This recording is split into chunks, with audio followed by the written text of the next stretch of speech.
privilege of introducing Rabbi Kushi.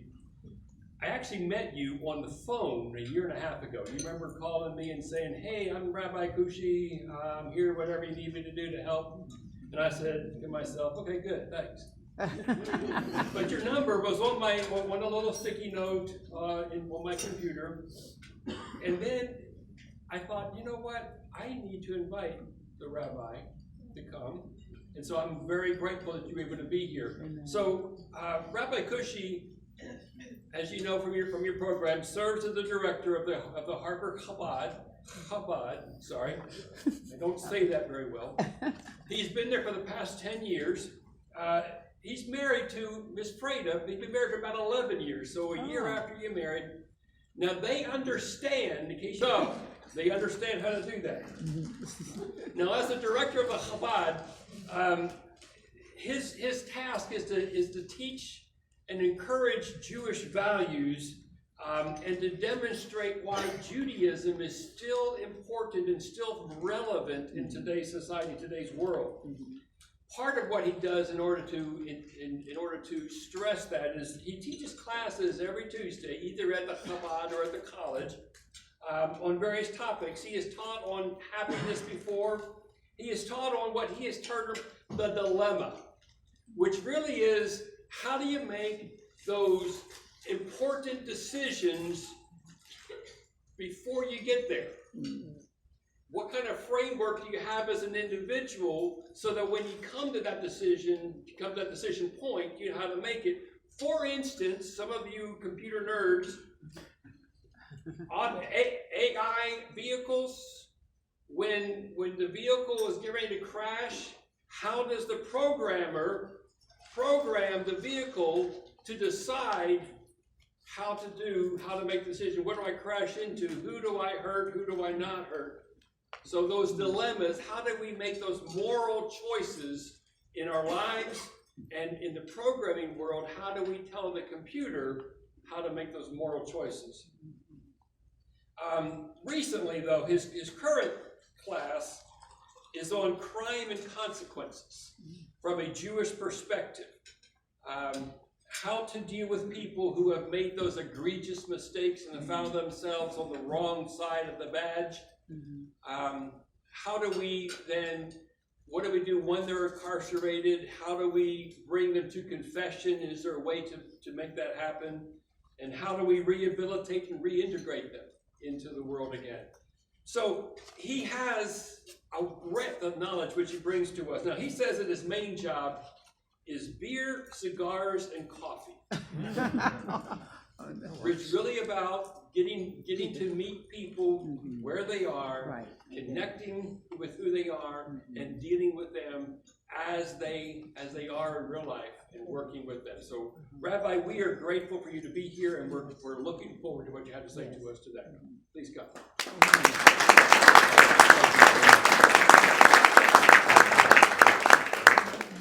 Thank you for having me. Thank you for not putting the microphone so high. Oh, yes, sir. When Chaplain King called me, he asked me if I want to be a guest speaker at the keynote. So I said, "What's the difference?" So he said, "Well, if you stay on schedule, you're the guest speaker. If not, you're the keynote." I said, "Why?" He says, "Because then we give you a key and a note. It says, lock up when you're done." Now, when I was in school, we learned American history. This happened in another classroom, but it wasn't in ours.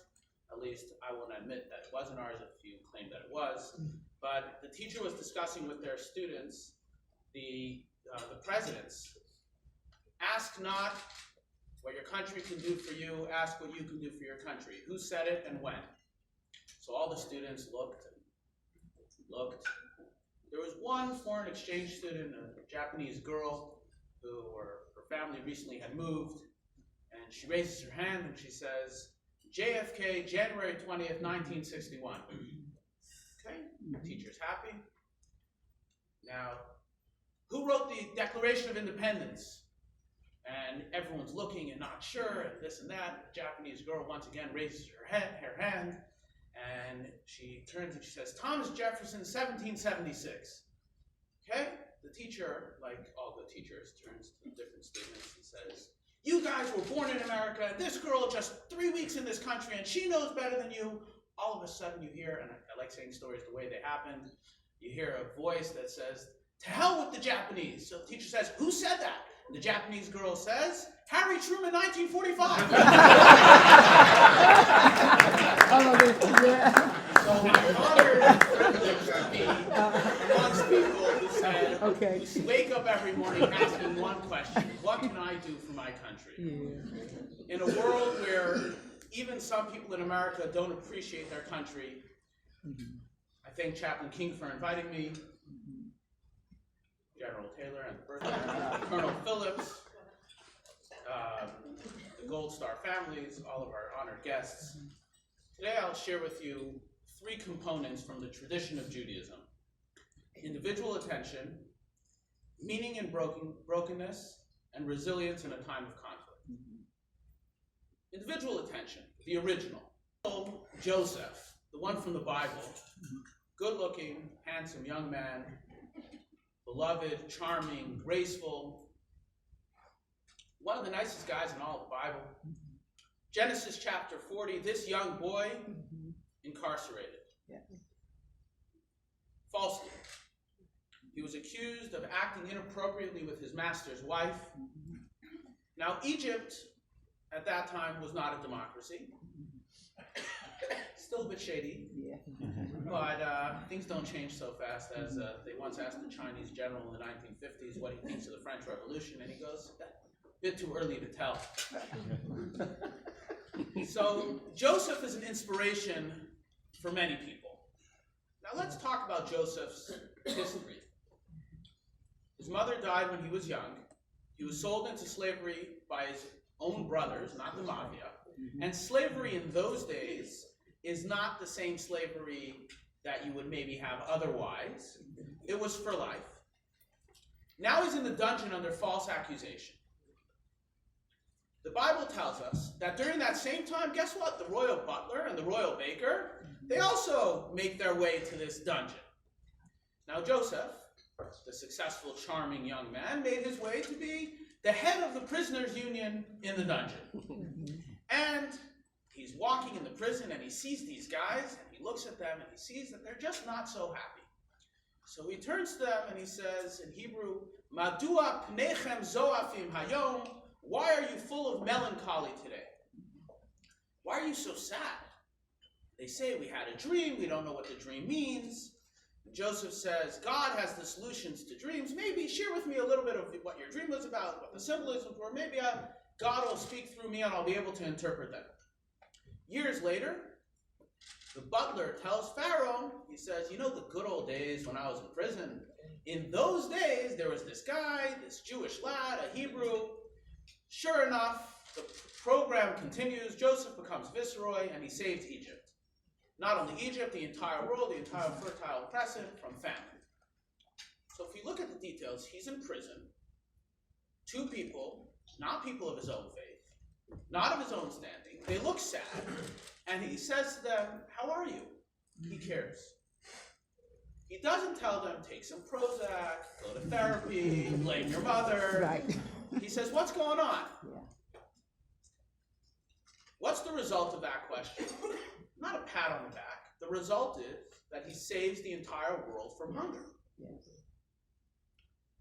And that's how the Bible understands history. History is not created by leaders and ministers and rabbis, but one good morning to another individual who's having a bad day. Why are you down today? What can I do for you? There's a story of a Jewish boy who's walking down the sea, and he sees down the beach, and he sees starfish, and he picks up starfish and he throws them in the water, and this cynic older gentleman comes over to him and he says, what are you doing? He says, I'm throwing the starfish back in the water. He says, look how many starfish you have here. He says, it's not going to make a difference. So the young boy looks at him, looks up, and goes, made a difference to that one. That's an idea in Jewish thought. We can't fix the world all at once. We can't change the world all at once. but we can change it one day at a time, one deed at a time, one good morning at a time, one person at a time. A single life, the sages tell us, is the entire world. Save a life, save the world. Change a life, change the world. Of course, our soldiers who work hard to keep our country safe don't always get to tuck their children into bed. They don't always have a chance to connect with their own families. But we can wish them a good morning. They can wish each other a good morning. We can ask how we can help them. They may tell us about a dream that they had. A dream that they had for the future that's been broken. And we can give them back that dream. In the biblical imagination, we never underestimate the value of an individual. Joseph understood this when he approached these two people in prison, asking them, "Why do you look down?" Now I ask you, Joseph, was he smart? What's he asking them? They're in a dungeon. Why aren't you happy? What do you think? You think they're at a bar mitzvah? They're at a wedding? There's a smorgasbord or something? Like, what are they? Why are they sad? What should they be doing? Dancing? I mean, they're in prison in this dungeon. And let me tell you, those dungeons were not as nice as some of our penitentiaries in the United States.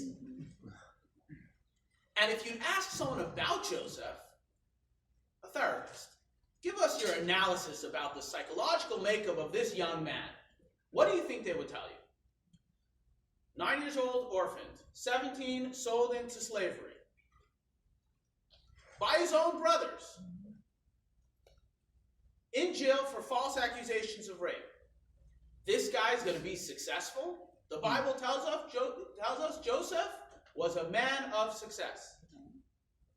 Ish matzliach, he was a man of success. So he, as if they're at a 5-star retreat, as if they're here, and he says, "Why are you sad?" So Joseph understood that every moment has meaning. Every moment we have is part of that journey. We can use that moment to connect to God. Every moment is an invitation from God to connect.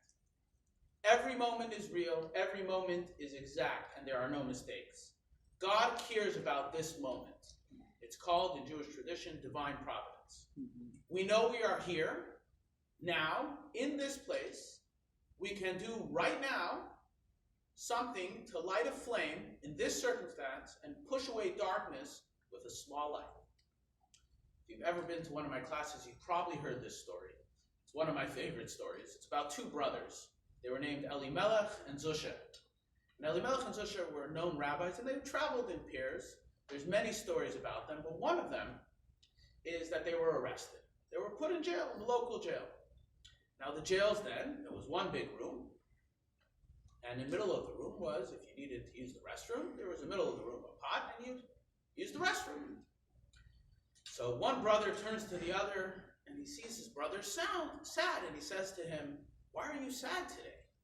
He says, "It's time for the afternoon prayer, and I can't pray because there's this bucket, and we're not allowed to pray in front of the bucket. I don't know what I'm going to do. I'm not going to be able to pray because of this bucket." So his brother turns to him and says, "Now you get to serve God by not praying." So they say, "Hey, we get to serve God by not praying. Let's dance." So they start to dance. The other prisoners, they're not that much fun going on. So they join the dance, so they're all dancing. The guard comes and says, "Hey, what's going on over here?" The other prisoners point to the two guys, the two rabbis. The two rabbis point to the bucket. They say, "What's going on? What are you guys excited about the bucket?" They said, "I don't know. They have this relationship with God. There's the pre-bucket relationship, the post-bucket relationship. We're not really sure," and they're dancing. So the guard takes the bucket, takes it out of the cell, and says, "Serves you right." Sure enough, the brother smiles, and he goes and he prays the afternoon prayer. Every day is not one day, it's 2 days. There's my day, the day that I plan for, and there's God's day, the day that God plans for me. If this is true for each individual, how much more so for our military? In this week's Torah portion, it's a fascinating thing. Exodus 22. Most synagogues around the world, they will read this on the Shabbos. It talks about Moses breaking these tablets. He's standing up here, he's come down with 10 commandments. So he's on his way down, and he sees that the Jews are misbehaving, and he takes these tablets and he throws them on the floor. He breaks them. And the Torah says, Asher Shibarta, which the Talmud explains, thank you, Yasher Koach, thank you. God tells Moses, thank you for breaking the tablets. Thank you for breaking the tablets? I mean, if you don't like them, if you don't think the Jews deserve them, you can return them. You can sell them on eBay. I mean, there's options out there. I mean, you don't have to break them. Why did he break them? Because Moses was another leader. He wanted to send a different message. He wanted to say, sometimes we connect to God through the whole tablets, and sometimes we connect to God through the broken tablets. There's a famous Jewish mystic, you can find him on YouTube, Leonard Cohen, who says, forget your perfect offering, there's a crack in everything, that's how the light gets in. When we in the United States are experiencing conflict and war, our soldiers, our military bear the burden of sacrifice, of cracks, and of brokenness. Despite the sacrifice, and sometimes because of the sacrifice, we can find light. Moses teaches us that brokenness is not for naught. Even during times of challenge, when we recognize that I am where I'm supposed to be by divine design, I'm connected with a God that is greater than me. This awareness can bring us meaning and joy. Joy doesn't mean fun. Life is not always fun, but life can always be meaningful and joyous. Now the crack is no longer bad. It's an opportunity to allow the light of God in. For those experiencing conflict themselves, and for those who are supporting someone who's experiencing conflict, we can be that light and help it get in. Now that is joy. We pray for revealed good. We don't want brokenness. No one's asking for brokenness. But brokenness exists. And when it exists, that's how the light gets in. There's another story about an elderly Hasidic Jew who would go every day to the well. He'd bring up water, put it on his poles, 2 pails, 1 on each side. And he would go and he'd deliver the water to the different people. For 2 years, it went on every day. One of the pails had a problem. Had a little crack, so by the time he got to deliver it to the people he was delivering the water to, one of the buckets was half full, or as some people call it, half empty. And that bucket decided, hey, buddy, you don't understand. If you just take a little bit of stuff, you can fix the hole and I won't be leaking. Everyone will be happier. He turns to the bucket and he says, my dear bucket, you don't understand. On your way home from the river, look on the side of the road. 2 years ago when I got you, I knew you had a hole. So I planted seeds. And every day on the way home, you water those flowers. And I collect those flowers and I bring them to my customers. And that's what keeps them coming back. They don't want the water, they want the flowers. And those flowers couldn't exist without you. Your crack is not a flaw. It's by design. It's exactly for that reason. Some people think to themselves at times, I'm a crackpot. But you're not a crackpot. The leak is by design. It's how the light gets in. So God is not only in the whole tablets. Moses is saying God's also in the broken tablets. Break them, the crack. That's how we're going to get the light inside. Even if a person's dealing with something broken, it's okay. So God tells Moses, thank you. Thank you for sharing that message. Another message we learn from Moses is Moses was a shepherd. And God sees Moses the shepherd, and Moses sees one of the sheep ran away from the flock. And the Midrash tells us, the tradition tells us that Moses sees this sheep, he picks up the sheep, he holds it, he says, I'm sorry, I didn't realize you were thirsty. Let me give you some water. And then God says, this is the guy I want to shepherd my flock. Really? That's it? He picked up a sheep? I mean, if I saw a sheep that was running away, and I was in charge of the sheep, I'd also get it. Why did Moses get the honor and not me? The answer is, many times when we see someone who steps away from our community, for whatever reason, we say, you're a rebel, you're a bad person, you went away. Moses says, no. You're not a rebel, you're not a bad person. we didn't realize that you were thirsty. We didn't realize you were looking for something that we weren't providing for you. Perhaps we didn't show them what they need to quench their thirst, so they're rebelling, but they're really just searching for something. They're thirsty, and we're not giving it to them. We have to show people the way to quench their thirst. So mankind doesn't have this choice of religion or neutral. Our energies are too abundant to be indifferent. They once asked someone, what's the difference between apathy and ignorance? He turns to them and he says, I don't know, and I don't care. If our souls are not to decay, we are either ministers of the sacred or slaves to evil. When faith is replaced by creed, when worship is replaced by discipline, when love is replaced by habit, when the crisis of today is ignored because of the glory of the past, when faith becomes monotonous instead of a living fountain, when religion talks in the name of authority as opposed to in the name of compassion, when the creator of the world does not address the needs of a human soul, when God does not make us a better human being, nicer, more graceful, more selfless, then its message is meaningless. Moses passed the test, and God understood he's going to be a good leader. He's the right shepherd, someone who's going to care for everybody and recognize that every human being was created in the image of God. Each and every person has that purity, giving the privilege of representing, and teaching that wisdom, that we need to identify that there's holiness, there's purity in every individual, and embrace that love, recognize that they may be thirsty, and if they're thirsty, we lift them up. We can be there for each other. So where others see rebellion, Moses sees thirst. Where others see apathy, Moses sees yearning. Where others see alienation, Moses sees quest. And he is determined to give people the depth of their soul back. So individual attention, meaning in brokenness. Resilience in conflict. Resilience in conflict? I'm not a soldier. I haven't been in real conflict. Who am I to talk? I'm a member of a people, however, who has experienced conflict. Far before our great country was created, for thousands of years, the Jewish people have been hunted down. For every generation, for more than 3 millennia. Astonishingly, every great empire, at some point, saw the Jews as the target for abuse and annihilation. And we are here. So as a member of my people, some reflections on resilience. The Jewish people always understood something. Territory, military power, political structures are critical for the success of a country. Ancient Egypt, ancient Greece, ancient Rome.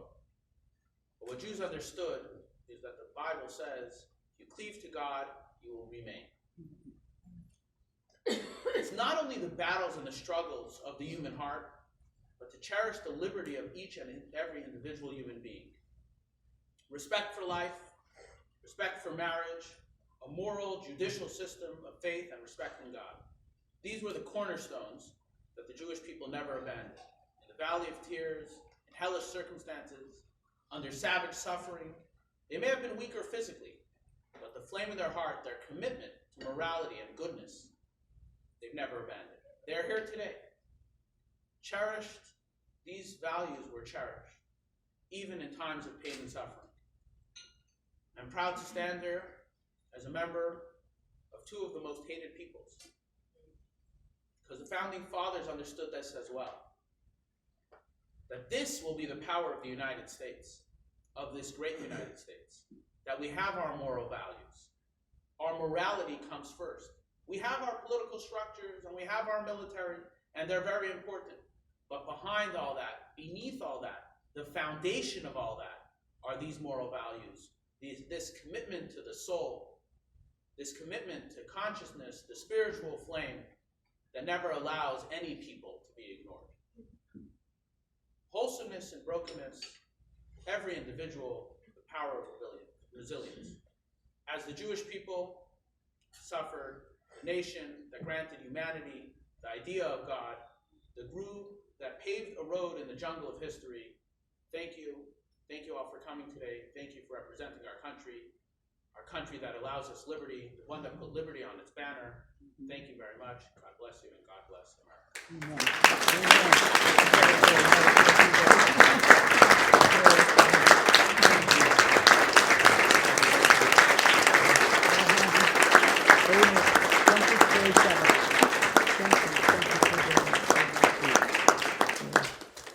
Be seated again, please. Rabbi, thank you so very much for coming and talking to us, putting some things back into perspective, that the difficulties we face are don't have to be looked at as problems. We can reframe them, we can see them as opportunities, and we can move on. So we thank you for your perspective on that, and your encouragement to us to continue to quote unquote soldier on, and to move through and to use our cracks for our benefit. So we have a little gift for you. Come, sir. This is kind of our little traditional gift. This is the inside, a view of the inside of our main post chapel, our chaplain crest. So we just want to provide that to you so you remember your time here. Yes. Oh, okay.